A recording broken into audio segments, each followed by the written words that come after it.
আসসালামু আলাইকুম ওয়া রাহমাতুল্লাহ। আপনার গুনাহের পরিমাণ যদি সমুদ্রের ফেনা রাশির পরিমাণও হয়ে থাকে তাহলে চিন্তার কোনো কারণ নেই। প্রিয় দর্শক, এই 4টি জিকির সব সময় পাঠ করুন, বিশেষ করে প্রত্যেক ফরজ সালাতের পর পাঠ করুন। ইনশাআল্লাহ আপনার গুনাহগুলোকে আল্লাহ তাআলা এমনভাবে ক্ষমা করে দিবেন যেমনিভাবে একটি গাছে ধরে ঝাঁকি দিলে সেই গাছের যত পাতা রয়েছে সকল পাতাগুলো পড়ে যায়, ঠিক সেইভাবেই আল্লাহ রাব্বুল আলামিন আপনার সমস্ত গুনাহগুলোকে আপনার শরীর থেকে ঝরিয়ে দিবেন। সুবহানাল্লাহ। আজকের ভিডিওতে আমি এই 4টি জিকিরের আমল নিয়েই কথা বলবো ইনশাআল্লাহ। যেই 4টি জিকির সম্পর্কে বলেছেন আমাদের প্রিয় নবী সাল্লাল্লাহু আলাইহি ওয়াসাল্লামের সাহাবী আবু হুরায়রা রাদিয়াল্লাহু তাআলা আনহু। নবীজির প্রিয় সাহাবী বলেন, সর্বপ্রথম নম্বর জিকিরটি হলো সুবহানাল্লাহ। প্রিয় দর্শক, আপনি কি জানেন যে সুবহানাল্লাহ জিকিরের কত দাম? আল্লাহ তাআলা বলেন, আমার কোনো বান্দা যদি একবার সুবহানাল্লাহর আওয়াজ দেয়, আমি আল্লাহ আসমান ও জমিনের মধ্যবর্তী যত ফাঁকা জায়গা রয়েছে সকল ফাঁকা জায়গাগুলোকে নেক দ্বারা পরিপূর্ণ করে দেই। সুবহানাল্লাহ। প্রিয় দর্শক, আপনি যদি চেয়ে থাকেন যে আপনার আমলনামায় এত পরিমাণ নেক দ্বারা পরিপূর্ণ হোক, তাহলে ইনশাআল্লাহ আজকের পর থেকে আপনি অবশ্যই সুবহানাল্লাহ এই জিকিরটি বেশি বেশি পাঠ করবেন ইনশাআল্লাহ। সুবহানাল্লাহ জিকিরের দ্বিতীয় ফজিলত হলো, কেউ যদি একবার সুবহানাল্লাহ পাঠ করে রব্বুল আলামিন জান্নাতের মধ্যে একটি গাছ রোপণ করেন। ওই গাছের ছায়া এত লম্বা হয় যে একটি দ্রুতগামী ঘোড়া যদি 500 বছর পর্যন্ত দৌড়ায় তাহলেও ওই গাছের ছায়া অতিক্রম করতে পারবে না। আল্লাহু আকবার। প্রিয় দর্শক, মহান মালিকের দরবারে সবচেয়ে প্রিয় দামি বাক্যটি হচ্ছে সুবহানাল্লাহ।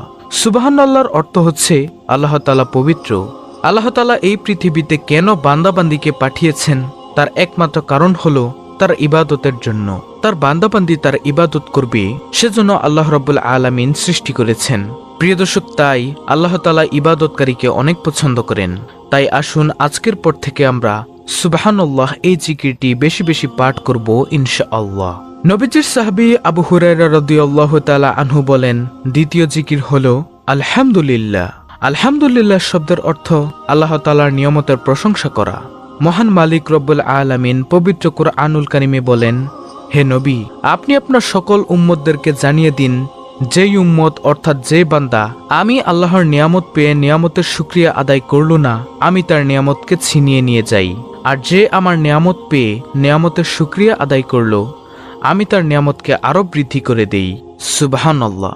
অর্থাৎ প্রিয় দর্শক, আপনাকে সহজভাবে বুঝাই, আপনি যখন খাবার খাবেন, খাবার খাওয়ার শুরুতে বলবেন বিসমিল্লাহ, এবং খাবার খাওয়ার শেষে আপনি বলবেন আলহামদুলিল্লাহ, অথবা যে কোনো রিজিক আপনি ভক্ষণ করার পরে বলবেন আলহামদুলিল্লাহ।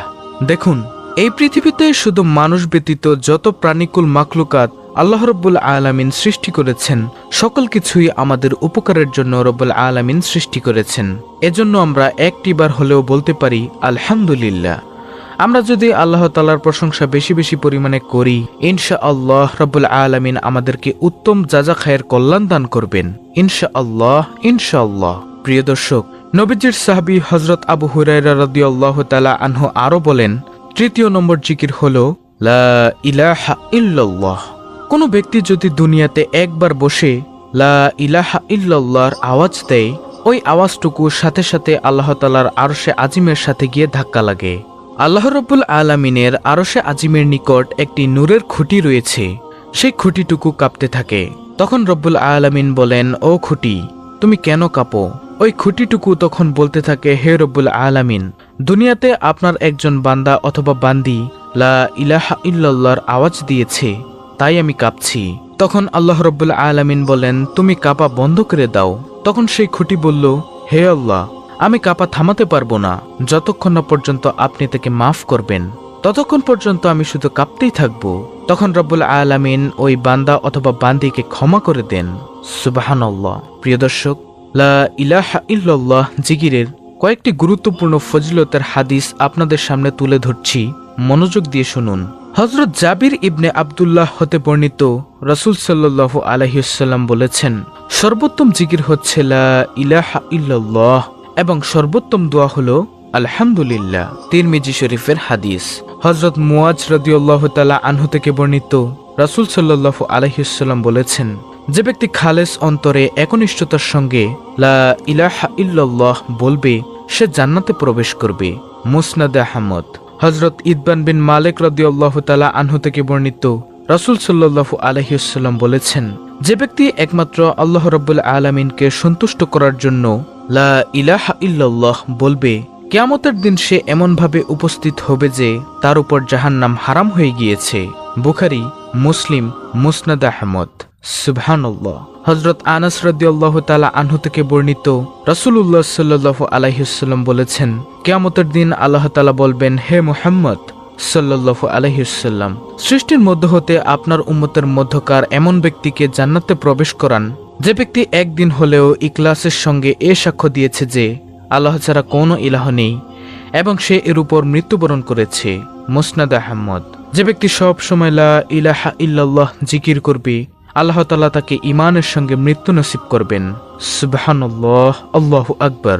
তাই প্রিয় দর্শক, আমরা বেশি বেশি পরিমাণে লা ইলাহা ইল্লাল্লাহ এর জিকির করব ইনশাআল্লাহ। নবীজির সাহাবী হযরত আবু হুরায়রা রাদিয়াল্লাহু তাআলা আনহু বলেন, সর্বশেষ জিকির হলো আল্লাহু আকবার। প্রিয় দর্শক, আল্লাহু আকবার শব্দের অর্থ আল্লাহ মহান, আল্লাহ সর্বশক্তিমান, আল্লাহই সবচেয়ে বড়, তার চেয়ে বড় তো আর কারো নেই।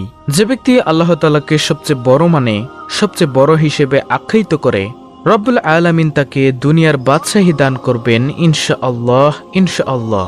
আনাস রাদিয়াল্লাহু তাআলা আনহু থেকে বর্ণিত হাদিসে এসেছে, একবার নবী সাল্লাল্লাহু আলাইহি ওয়াসাল্লাম গাছের একটি ঢাল ধরে ঝাঁকি দিলেন, কোনো পাতা পড়ল না। তিনি আবার ঝাঁকি দিলেন, এবারও কোনো পাতা পড়ল না।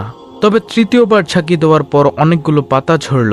তখন নবীজি সাল্লাল্লাহু আলাইহি ওয়াসাল্লাম বললেন, নিশ্চয় সুবহানাল্লাহ, আলহামদুলিল্লাহ, লা ইলাহা ইল্লাল্লাহ ও আল্লাহু আকবার বলা বান্দার গুনাহ ঝরিয়ে দেয়, যেমন শীতকালে গাছ তার পাতা ঝরায়। মুসনাদ আহমদ। সুবহানাল্লাহ, আল্লাহু আকবার। প্রিয় দর্শক, তাই আজকের পর থেকে আমরা এই 4টি জিকিরকে বেশি বেশি পরিমাণে পাঠ করার অভ্যাস গড়ে তুলব ইনশাআল্লাহ, ইনশাআল্লাহ। বিভিন্ন ব্যস্ততার কারণে অনেকের পক্ষে নফল ইবাদত করা হয়তো সম্ভব হয় না, কিন্তু যে কোনো জায়গায় যে কোনো মুহূর্তে আল্লাহর প্রশংসায় তার জিকির করা অনেক সহজ। এই জিকিরের আমল করলে কাজেও কোনো ব্যাঘাত ঘটে না, বেশি সময়ও লাগে না। এক্ষেত্রে উপরোক্ত বাক্য 4টি আমরা সব সময় পাঠ করব ইনশাআল্লাহ। আল্লাহ রাব্বুল আলামিন আমাদের সকলকে এই 4টি জিকির বেশি বেশি পরিমাণে পাঠ করার তৌফিক দান করুন। আমিন, সুম্মা আমিন। প্রিয় দর্শক, যদি ভিডিওটি ভালো লাগে তাহলে অবশ্যই চ্যানেলটিকে সাবস্ক্রাইব করে বেল বাটন অল বাজিয়ে দিবেন। ভিডিওটিতে একটি লাইক দিবেন এবং কমেন্টে আমিন লিখবেন এবং অন্য মুসলিম ভাই বোনদের কাছে ভিডিওটি শেয়ার করে দিবেন যেন তারাও দেখে শিখে আমলটি করতে পারে।